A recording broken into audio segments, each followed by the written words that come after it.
میرے محترم پاکستانی بہن بھائیوں اور پوری دنیا کے اہل اسلام جو مدتوں سے آگ و خون میں جل رہے تھے، اللہ نے ایک معجزہ دکھایا اور اپنے سے 10 گنا بڑے دشمن کو اللہ تعالیٰ نے خاک میں ملا دیا اور ان کے غرور کو زمین میں دفن کر دیا، اور اللہ تعالیٰ نے اپنے بندے کی مدد فرمائی۔ اسلام ہمیں کبھی بھی پہل کا نہیں کہتا، ہم ملک کے لیے نہیں لڑتے، ہم اسلام کو پھیلانے کے لیے نکلتے ہیں، یا ہمارے اوپر کوئی حملہ کرے ہم اس کا دفاع کرتے ہیں۔ اسلام امن کا مذہب ہے، بھائی چارے کا مذہب ہے۔ میں صرف مولانا نہیں ہوں، اس سے زیادہ میں نے ہسٹری کو پڑھا ہے، لہٰذا میرے سامنے ایسے شیشے کی طرح ہسٹری ہے کہ ہندو آپس میں کتنا لڑے مہاراجے، اور کیسے انہوں نے ایک دوسرے کو گاجر مولی کی طرح کاٹا، اور مراٹھوں نے ہندو مسلم کی تفریق کے بغیر کس طرح خون کی ندیاں بہائیں، اشوک نے کس طرح لاشوں کے انبار لگا دیے تھے۔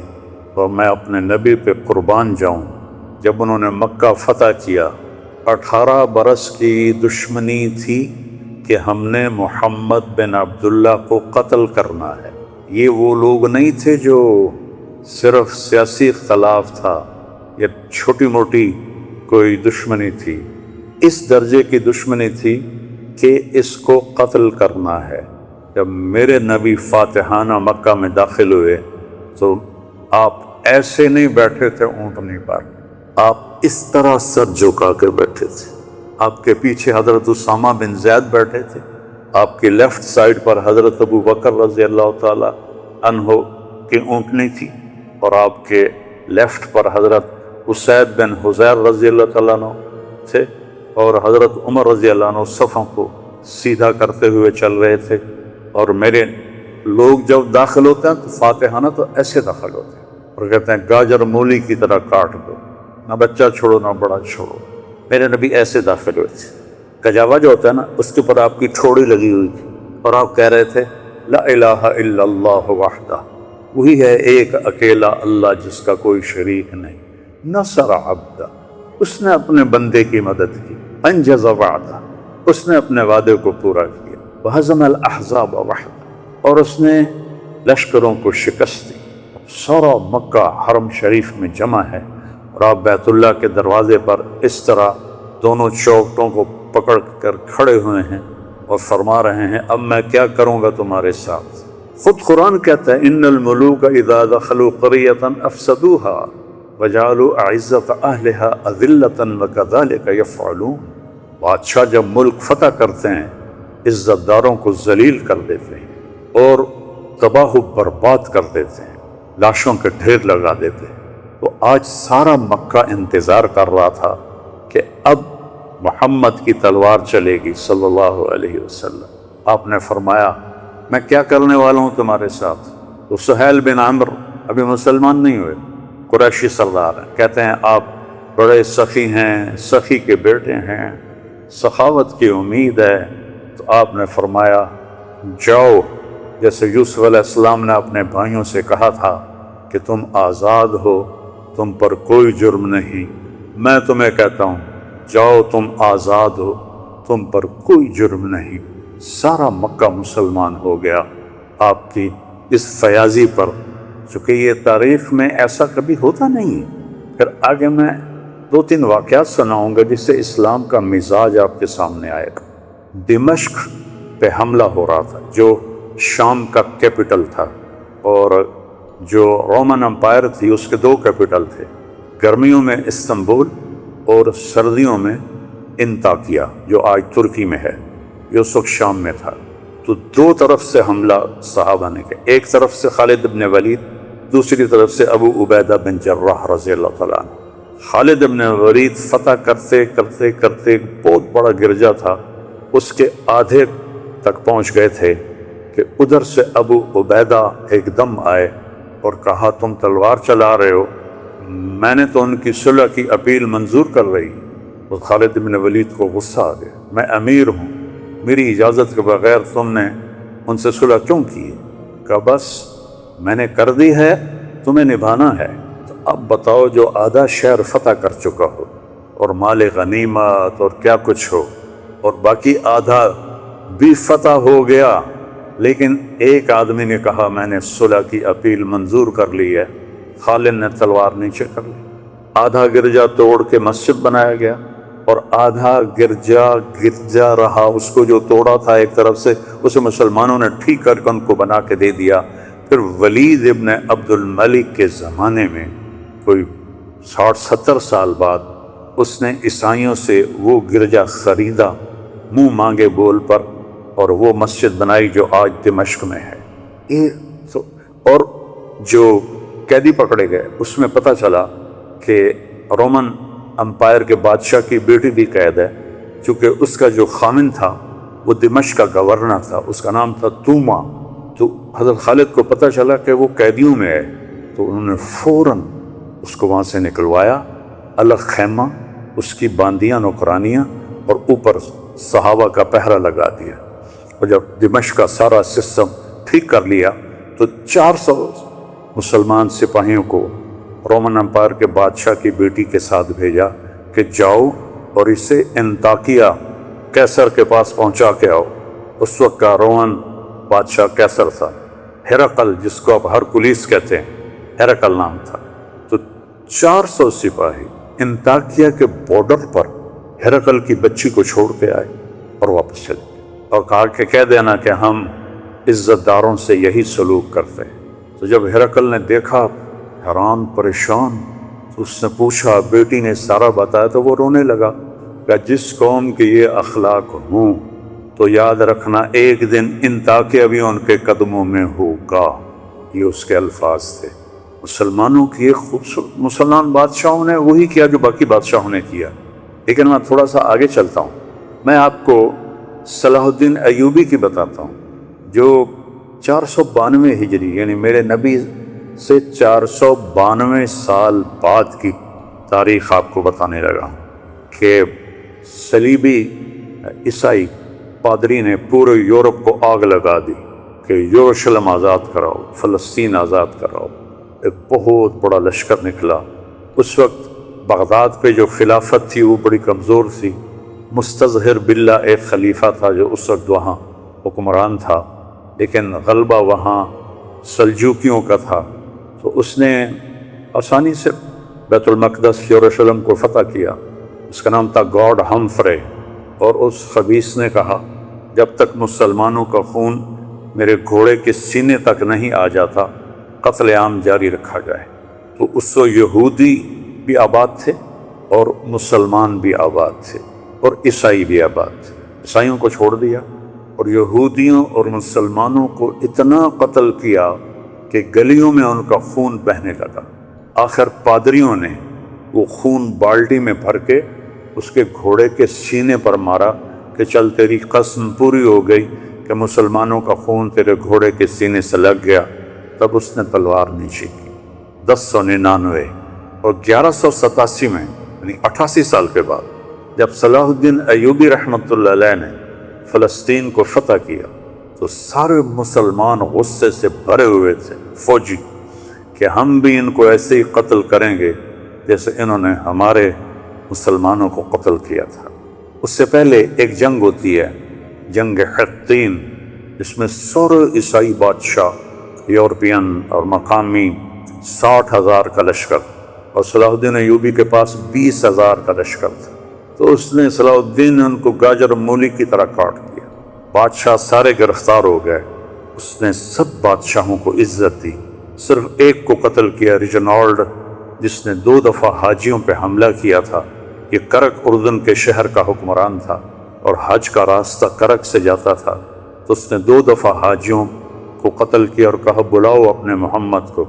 تو صلاح الدین نے اسے پیشکش کی ایمان، مسلمان ہو جاؤ۔ انہوں نے کہا میں نہیں ہوتا۔ انہوں نے کہا ہم یہ بادشاہوں کے ساتھ، اس نے کہا میں نے 2 دفعہ قسم کھائی تھی تیرے قتل کرنے کی جب تو نے حاجیوں پہ حملہ کیا تھا، تو آج محمد نہیں آ رہا، آج محمد کا ادنا غلام آ رہا ہے۔ اس نے ایسے وار کیا اور اس کی گردن پیچھے لٹک گئی۔ باقی سارے بادشاہ کانپنے لگے۔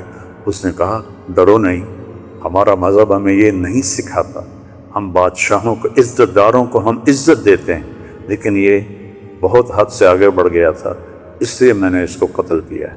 پھر آ کر انہوں نے یروشلم کو گھیر لیا، اور وہاں تو فوجی کوئی نہیں تھی، چند سپاہی تھے، تو آ گئے جی ہم نے صلح کرنی۔ صلاح الدین نے کہا صلح کس بات کی، اب تو میں فتح کر چکا ہوں، اب تو میں اس پر فاتحانہ داخل ہوں گا، میں اس پر فاتحانہ داخل ہوں گا۔ جب فاتحانہ داخل ہوں گے تو غلام، باندیاں، مال غنیمت، کتنا کچھ تھا۔ تو انہوں نے منتیں کی کہ مہربانی کریں، آپ ہمیں معاف کر دیں۔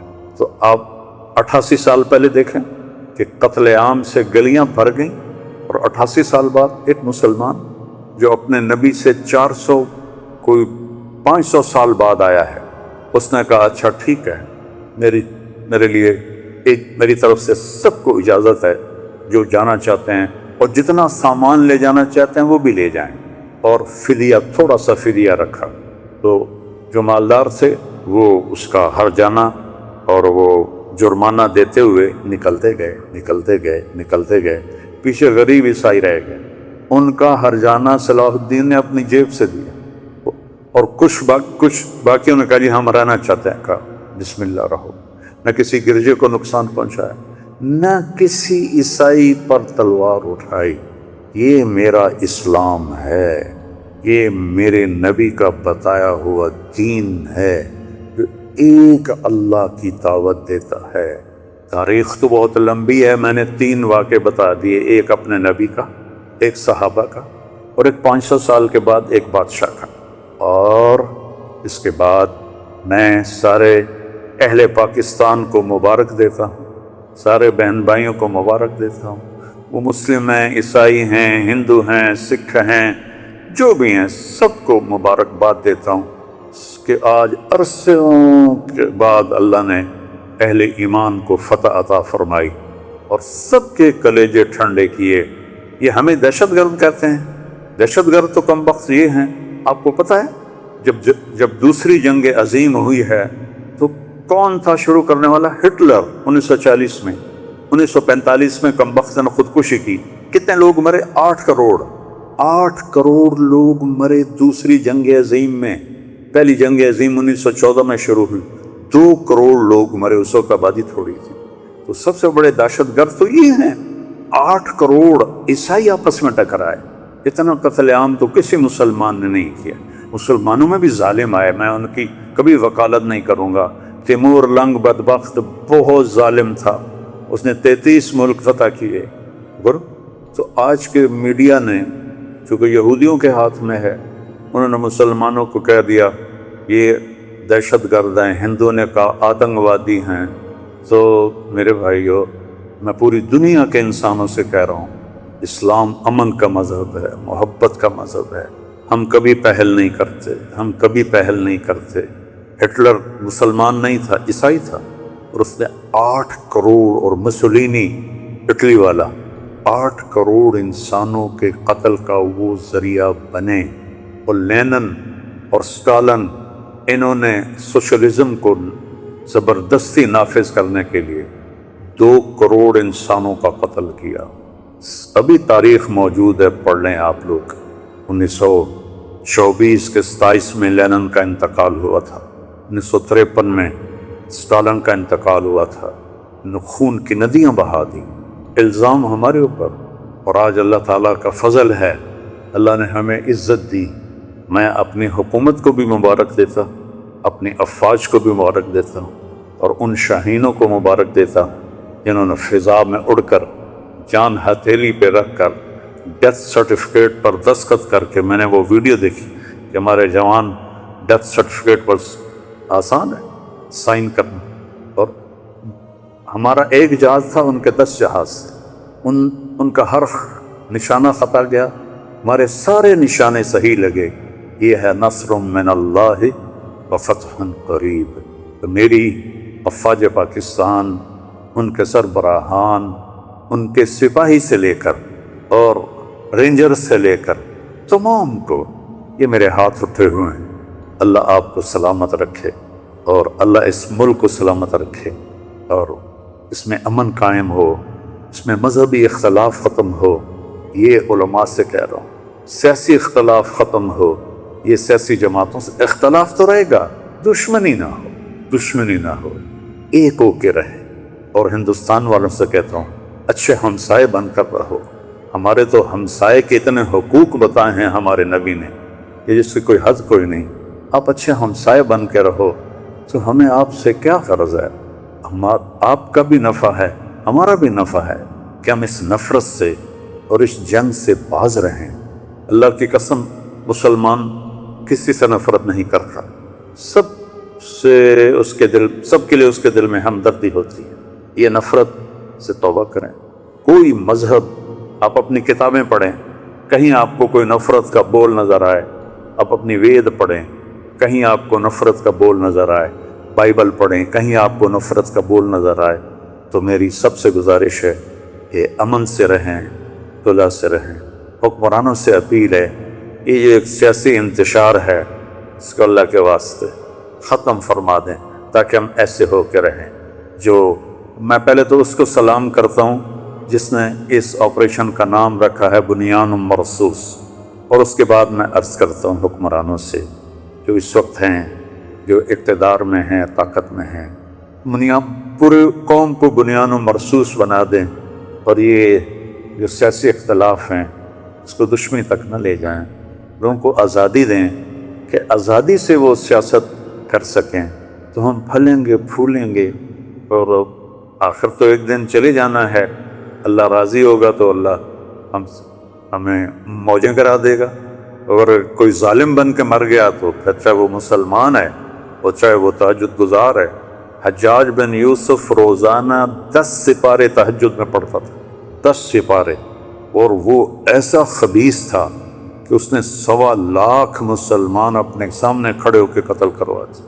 اور عمر بن عبدالعزیز نے اس کو دیکھا کہ وہ جہنم کی آگ میں، اور عبد الملک بن مروان جس نے اس کو بنایا تھا گورنر عراق کا، دونوں کی آنتیں باہر نکلی ہوئی ہیں اور گدھے کی طرح اس کے گرد وہ چکر لگا رہے ہیں۔ اللہ ظلم معاف نہیں کرتا ہے۔ اس لیے بادشاہوں سے کہتا ہوں، اور اپنی افواج سے کہتا ہوں، اپنی عوام سے کہتا ہوں، علماء سے کہتا ہوں، اگر آپ ممبر پر بیٹھ کر میرے نبی کے دین کو ٹکڑے کر رہے ہیں تو آپ بھی بہت بڑے ظالم ہیں، ظالم ہیں، ظالم ہیں۔ جو بندیت کو مٹا دو، بریلویت کو مٹا دو، شیعت کو مٹا دو، سلفیت کو مٹا دو۔ میں مسلم، ہاں، میں اہل سنت والجماعت ہوں، میں امام ابو حنیفہ کے فتووں پہ عمل کرتا ہوں، لیکن میں باقی سب کے لیے ایسے جھولی پھیلا کے دعا کرتا ہوں۔ یہ میرا آخری پیغام ہے کہ ہم اور نہیں تو سارے ایک دفعہ قومی ترانہ پڑھ لیں اور اسے یاد کر لیں، اور اس کا مطلب دیکھ لیں۔ میں 100 کے قریب ملکوں میں گیا ہوں، کسی ملک کا قومی ترانہ اتنا خوبصورت نہیں، اس کا مضمون، اس کی لے، اس کی دھن، سبحان اللہ۔ اللہ حفیظ جلندری کے درجے بلند کرے۔ السلام علیکم ورحمۃ اللہ وبرکاتہ۔